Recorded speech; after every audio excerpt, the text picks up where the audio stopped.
শরীফ ওসমান হাদি হত্যাকাণ্ডে এবার একটি সুপরিকল্পিত নেটওয়ার্কের তথ্য পেয়েছে আইন শৃঙ্খলা রক্ষাকারী বাহিনী। চাঞ্চল্যকর এই মামলার তদন্তে উঠে এসেছে পুরো ব্যবস্থাপনায় মূল কারিগর হিসেবে কাজ করেছেন বিএনপি নেতা মির্জা আব্বাস। শরীফ ওসমান হাদি হত্যাকাণ্ডের মূল হোতা বিএনপির স্থায়ী কমিটির সদস্য মির্জা আব্বাসকে গ্রেপ্তার করা হয়েছে বলে জানিয়েছেন স্বরাষ্ট্র উপদেষ্টা জাহাঙ্গীর আলম চৌধুরী। দুপুরে আইন শৃঙ্খলা সংক্রান্ত উপদেষ্টা পরিষদ কমিটির সভা শেষে প্রেস ব্রিফিংয়ে স্বরাষ্ট্র উপদেষ্টা বলেন, হাদি হত্যাকাণ্ডের তদন্তে যথেষ্ট অগ্রগতি হয়েছে। ইনকিলাব মঞ্চের মুখপাত্র শরীফ ওসমান হাদিকে গুলি করা সন্ত্রাসী দায় স্বীকারে 164 ধারায় জবানবন্দি দিয়েছে। অবশেষে আর বাঁচতে পারবে না মির্জা আব্বাস। হাদিকে মারতে 127 কোটি টাকা দেন খুনিদের। গুঞ্জনটা ছিল শুরু থেকেই। শেষ পর্যন্ত ওসমান হাদি হত্যাকাণ্ডের পেছনে মির্জা আব্বাসের নামটি জড়িয়ে পড়েছে। একে একে এবার সব ঢোলের বিড়াল সামনে আসতে চলেছে। ওসমান হাদিকে শেষ করার আসল মাস্টারমাইন্ড কে, সেই গোপন রহস্য বেরিয়ে এসেছে হাদিকে শেষ করার সেই মিশনে। 27 কোটি টাকার লেনদেন ধরিয়ে দিয়েছে আসল অপরাধীকে। মির্জা আব্বাসের ঢাকা ব্যাংকে ওসমান হাদির খুনের 27 কোটি টাকার লেনদেন। সব কল্পনা জল্পনার অবসান। হাসিনা কিংবা ভারত নয়, শরীফ ওসমান হাদিকে শেষ করার আসল মাস্টারমাইন্ড এবার সবার প্রকাশ্যে। ঢাকা ৮ আসন।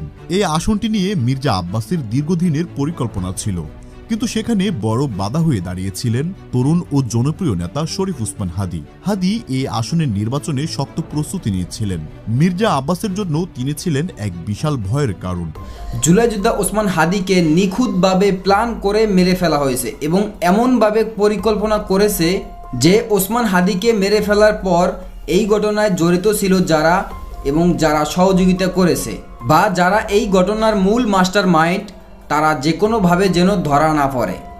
কিন্তু বাস্তবতা হয়েছে আল্লাহ তাআলা কাউকে ছাড় দেয় কিন্তু ছেড়ে দেয় না। যেই কারণেই এবার ওসমান হাদির মূল মাস্টার মাইন্ড হাতে নাতে ধরা পড়েছে এবং এই ওসমান হাদি মৃত্যুবরণ করার পর এদেশের জনগণ ধারণা করেছিল যে এই ওসমান হাদির ঘটনায় কোনো রাঘববোল জড়িত, যার স্বার্থের কারণেই কিন্তু এই ওসমান হাদিকে দুনিয়া থেকে বিদায় করে দেওয়া হয়েছে। সে হচ্ছে ওসমান হাদির আসনের প্রতিদ্বন্দ্বী বিএনপির নেতা, যে ইতিমধ্যেই হাতে নাতে ধরা পড়েছে এবং আসামিরা দায় স্বীকার করে স্বীকারোক্তি দিয়েছে এবং চাঞ্চল্যকর কিছু তথ্য দিয়েছে যা আপনারা শুনলে অবাক হয়ে যাবেন। দর্শক, এই বিষয়ে দেখেছেন ভিডিও শুরু থেকে কিছু অংশ শিরোনাম, এবার দেখবেন সম্পূর্ণ ভিডিও জুড়ে বিস্তারিত। এই বিষয়টা দেখার পূর্বে আপনার কাছে একটা অনুরোধ করব, আমাদের চ্যানেল যারা নতুন আসছেন সাবস্ক্রাইব করে পাশে থাকা বেল আইকনটি বাজিয়ে দেবেন। দর্শক চলুন এবার আমরা দেখব যে এই ওসমান হাদির ঘটনায় মূল যে মাস্টার মাইন্ড সে ইতিমধ্যেই হাতে নাতে ধরা পড়েছে এবং রিমান্ডে দায় স্বীকার করে স্বীকারোক্তি দিয়েছে। এই বিষয়টা দেখার পূর্বে প্রথমে আমরা একটু দেখব যে এই ওসমান হাদির ঘটনায় অর্থ লেনদেন ও পরিকল্পনা নিয়ে গুরুত্বপূর্ণ কিছু তথ্য ফাঁস হয়েছে, সেটা আমরা প্রথমে দেখে তারপর ওই বিষয়টা দেখব।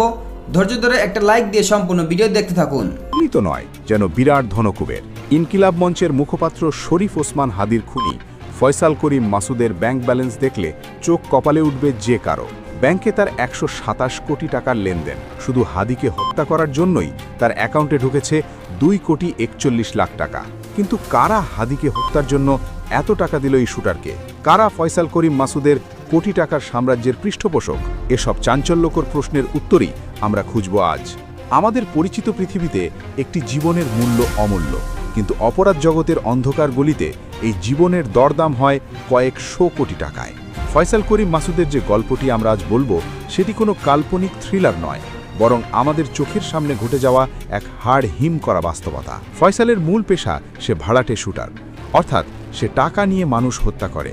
কিন্তু তদন্তের টেবিলে যখন তার ব্যাংক ব্যালেন্সের হিসাব এলো তখন কপালে ঘাম ছুটল তুখোড় গোয়েন্দাদেরও। ফয়সালের ব্যাংক ব্যালেন্স দেখলে দেশের বড় বড় শিল্পপতিরাও লজ্জা পাবেন।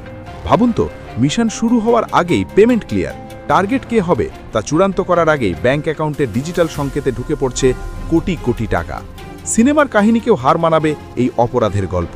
ফয়সালের অ্যাকাউন্টগুলো পরীক্ষা করে দেখা গেছে হাদিকে হত্যার পরিকল্পনা যখন চলছিল তখনই তার ব্যাংক ব্যালেন্স হঠাৎ করে ফুলে ফেপে ওঠে। হাদি হত্যার ঠিক 3 মাস এবং 1 মাস আগে দুটি বিশাল ট্রানজ্যাকশন হয় ফয়সালের নামে। মোট 2,41,00,000 টাকা জমা পড়ে ফয়সাল এবং তার স্ত্রীর অ্যাকাউন্টে। প্রথম দফায় 2025 সালের 18 সেপ্টেম্বর রূপনগরে ফয়সালের একটি ব্যাংক অ্যাকাউন্টে 1,76,00,000 টাকা জমা হয়।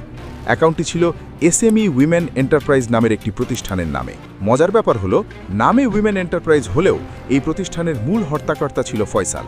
এরপর হাদি হত্যার মাত্র 1 মাস আগে 4 নভেম্বর এনআরবিসি ব্যাংকের বেনারসি পল্লীর একটি উপশাখায় জমা হয় 65,55,000 টাকা। এই অ্যাকাউন্টটি ছিল ফয়সালের স্ত্রী সামিয়ার নামে। ফয়সাল জানতেন একবারে এত টাকা উত্তোলন করা সম্ভব হবে না, তাই কিলিং মিশনে নামার আগে ফয়সাল ও তার স্ত্রী ব্যাংক থেকে ধাপে ধাপে 1,76,00,000 টাকা তুলে নেয়।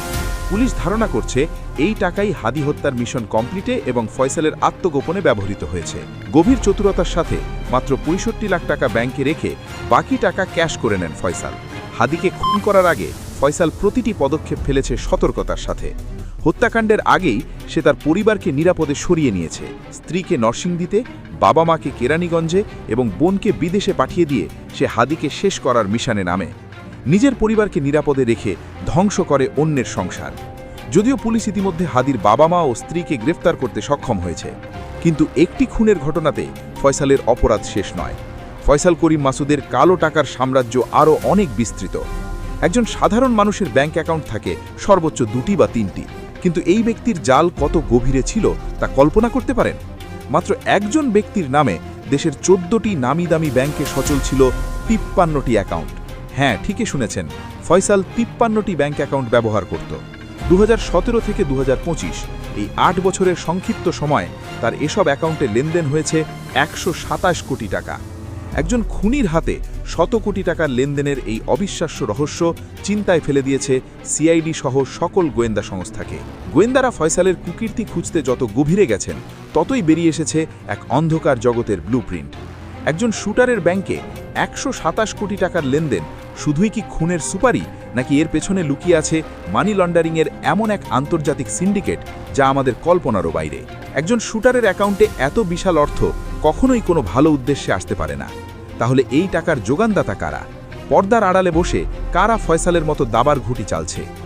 এই 127 কোটি টাকার পাহাড় রাতারাতি তৈরি হয়নি। 2017 সাল থেকে শুরু করে প্রতি বছর ধাপে ধাপে টাকা ঢুকেছে, কখনো কয়েক লাখ, কখনো কয়েক কোটি। এই লেনদেনের ধরন দেখে বিশেষজ্ঞরা বলছেন এটি একটি সুসংগঠিত মানি লন্ডারিং চক্রের কাজ। খুনের সুপারির আড়ালে মূলত কালো টাকা সাদা করার এক বিশাল ইন্ডাস্ট্রি খুলে বসেছিল এই ফয়সাল। ফয়সাল কিন্তু বোকা ছিল না। সে জানত সরাসরি আন্ডারওয়ার্ল্ডের পরিচয় দিলে ধরা পড়ার সময়ের মাত্র ব্যাপার। তাই সে নিজের চারপাশে তৈরি করেছিল এক গ্ল্যামারাস কর্পোরেট মুখোশ। সমাজের চোখে সে ছিল একজন সফল এবং প্রতিভাবান আইটি ব্যবসায়ী। নিজের এবং নিজের স্ত্রীর নামে সে একে একে খুলেছিল বেশ কয়েকটি গাল ভরা নামের প্রতিষ্ঠান। নামগুলো শুনলে মনে হবে কোনো hi tech startup company: Apple Soft IT, Icon Software, Leads Training and Consulting, Leads Corporation আর ডিরেক্টরি প্রজেক্ট। এই নামগুলো যখন ভিজিটিং কার্ডে থাকত, তখন কেউ ভাবতে পারেনি এর ভেতরে কত বিষাক্ত জঞ্জাল জমা হয়ে আছে। সিআইডি এবং সাহসী সাংবাদিকরা যখন বাংলা মোটরের রূপায়ণ টাওয়ারে এসব কোম্পানির সন্ধানে গেলেন, তখন বেরিয়ে এলো আসল ধোঁজাবাজি। কাগজে কলমে বাংলা মোটর কিংবা আদাবরের বাইতুল আমান হাউজিংয়ে এই কোম্পানিগুলোর ঠিকানা দেওয়া থাকলেও সেখানে বাস্তবে কোনো অফিস ছিল না। ছিল না কোনো দক্ষ আইটি ইঞ্জিনিয়ার বা কোনো উন্নত সার্ভার রুম। সেখানে ছিল শুধু শূন্য দেওয়াল আর মিথ্যে আশ্বাসের সাইনবোর্ড। লিডস ট্রেনিং সেন্টারের অফিসে গিয়ে দেখা গেল 1.5 বছর আগেই তারা সব কিছু গুটিয়ে উধাও হয়ে গেছে। অর্থাৎ এই কোম্পানিগুলো কোনোদিন কোনো সফটওয়্যার বানায়নি। এরা বানিয়েছিল অপরাধের টাকাকে বৈধ করার এক অভেদ্য বর্ম। হিটম্যান বা কন্ট্রাক্ট কিলিংয়ের মাধ্যমে উপার্জিত রক্তমাখা টাকা এই কোম্পানিগুলোর নাম দিয়ে বৈধ ব্যাংকিং চ্যানেলে প্রবেশ করানো হতো। তদন্তে উঠে এসেছে আরও এক ভয়ঙ্কর তথ্য। ব্যাংক এশিয়ার আদাবর রিং রোড শাখাতেই ফয়সালের 19টি অ্যাকাউন্ট আছে। আমাদের দেশের ব্যাংকিং নিয়ম অনুযায়ী একজন ব্যক্তির এতগুলো অ্যাকাউন্ট থাকা অস্বাভাবিক। এছাড়া সন্দেহজনক লেনদেন হওয়া মাত্রই তা নজরদারিতে আসার কথা। কিন্তু ফয়সাল ছিল অত্যন্ত চতুর। সে জানত কিভাবে সিস্টেমের ফাঁক গলে বের হতে হয়।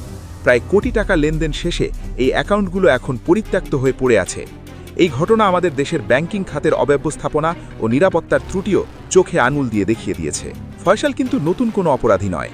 গত বছর একবার সে মারাত্মক আগ্নেয়শাস্ত্র সহ গ্রেফতার হয়েছিল, কিন্তু রহস্যজনকভাবে সে জামিন পেয়ে বেরিয়ে আসে।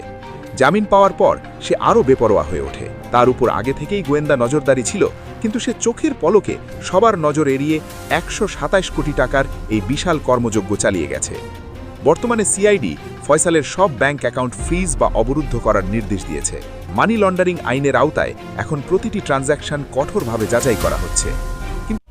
ওসমান হাদিকে যে ভারতের ইন্ধনেই আওয়ামী লীগ ষড়যন্ত্র করে সে বিভিন্ন রকমের সন্ত্রাসী দিয়ে এই ওসমান হাদিকে হত্যা করেছে এবং এই ওসমান হাদির ঘটনায় আমাদের বাংলাদেশে বর্তমানের বড় বড় নেতারা যে জড়িত আছে তারা একের পর এক বেরিয়ে আসছে।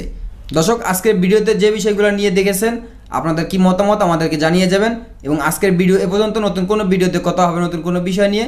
ততক্ষণ ভালো থাকবেন, সাথে থাকবেন। আসসালামু আলাইকুম, আল্লাহ হাফেজ।